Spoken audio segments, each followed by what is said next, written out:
কয়েক সেকেন্ডের মধ্যে কলার মোচা ছাড়ানোর সহজ একটি পদ্ধতি আপনাদের সাথে শেয়ার করব এবং কলার মোচা দিয়ে দারুণ একটি রেসিপিও শেয়ার করব। মূল রেসিপিতে চলে আসলাম। দুটো কলার মোচা নিয়েছি, হাতে একটু তেল লাগিয়ে নিলাম। আসলে কলার মোচায় অনেকটা কষ থাকে, হাতটা একেবারে শুকিয়ে যাবে, এজন্য একটু তেল লাগিয়ে নিয়েছি। তারপরে এই যে কলার মোচার উপরে যে একটা খোসার মতো থাকে সেটা আমি ফেলে দিয়ে ফুলগুলো বের করে নিয়েছি। এখন এই ফুলের ভিতরে শক্ত করে একটা জিনিস থাকে, সেটা বের করে নিব।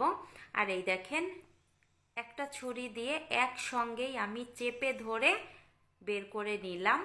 এখন আবারও আমি উপরের খোসাটা ফেলে দিয়ে তারপরে ফুলগুলো বের করে নিচ্ছি।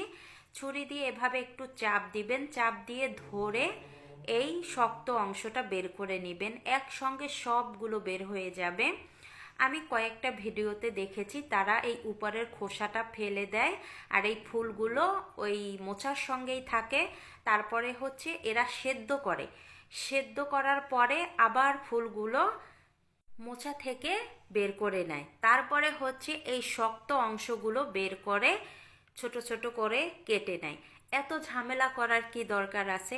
একেবারে খুব সহজভাবেই এভাবে বের করে তারপরে কেটে নিলেই হয়ে যায়, অত ঝামেলা করার দরকার নেই। তারা অবশ্য ভিডিওটা লং করার জন্য এসব করে থাকে।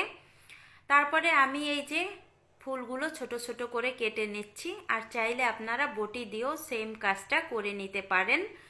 সবগুলো মোচা কেটে ধুয়ে পরিষ্কার করে রান্না করার জন্য চুলায় চলে আসলাম। প্রথমে আমি 1 চামচের মতো ধনিয়া বিচি, 2টো শুকনা মরিচ, এগুলো একটু টেলে নিচ্ছি শুকনা খোলায়। তারপরে হচ্ছে এখানে 1 চামচের মতো দিয়েছি জিরা। সবগুলো উপকরণ আমি ভালোভাবে একটু ভাজি করে নিব। ভাজি হয়ে গেছে, নামিয়ে নিব। নামিয়ে ওটা আমি পাটায় গুঁড়ো করে নিব। এরপরে হচ্ছে তেল দিলাম, একটা তেজপাতা মাঝখানে ফালি করে দিয়ে কিছু গোটা জিরা দিলাম ফোড়নের জন্য। তারপরে হচ্ছে কেটে ধুয়ে রাখা কলার মোচাগুলো দিয়ে দিলাম। দিয়ে এবার একটু মিশিয়ে নিচ্ছি তেলের সঙ্গে। এখন এখানে স্বাদ মতো লবণটা দিয়ে দিলাম। এবার দিয়ে দিলাম হলুদের গুঁড়া। এবার ভালোভাবে আমি একটু মিশিয়ে একটা ঢাকনা দিয়ে ঢেকে 2 থেকে 3 মিনিট জাল করে নিব। আমি 3 মিনিট ঢাকনা দিয়ে ঢেকে জাল করে নিয়েছিলাম। তারপরে ঢাকনা তুলে নিয়ে কাঁচামরিচ বাটা দিয়ে একটু কষিয়ে নিচ্ছি। যেহেতু 2টো শুকনো মরিচও দিয়েছি, আমরা আবার বেশি ঝাল খাই না, আপনারা আপনাদের টেস্টের উপর ডিপেন্ড করে ঝালটা দিবেন।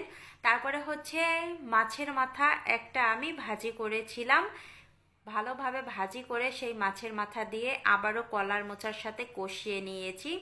এবার এখানে দিয়ে দিব জল। এখানে আমি একটা রুই মাছের মাথা নিয়েছি, আপনারা যে কোনো মাছের মাথা দিয়ে রান্না করতে পারেন, এমনকি চিংড়ি মাছ দিয়েও রান্না করতে পারেন। জলটা দিয়ে আমি কিছুক্ষণ জাল করে নিয়েছি, 2-3 মিনিটের মতো। তারপরে একটু নেড়ে চেড়ে দিয়ে আবারও কিছুক্ষণ জাল করে এবার হচ্ছে চালের গুঁড়া, আমি অল্পখানি চালের গুঁড়া জলের মধ্যে গুলিয়ে এই যে দিয়েছি। দেওয়ার সঙ্গে সঙ্গে কিন্তু নেড়ে চেড়ে দিতে হবে, নয়তোবা দলা পেকে যাবে। তারপরে আমি এখানে সেই মশলাটা দিয়ে দিলাম, যে মশলাটা ভাজি করেছিলাম। মশলাটা কিন্তু চালের গুঁড়াটা দেওয়ার পরেই দিতে হবে, এতে করে সব জায়গায় ভালোভাবে মিশে যাবে। রান্নাটা হয়ে গেছে, চুলা থেকে নামিয়ে নিয়েছি। এভাবে কলার মোচার ঘন্ট খেতে অসাধারণ লাগে।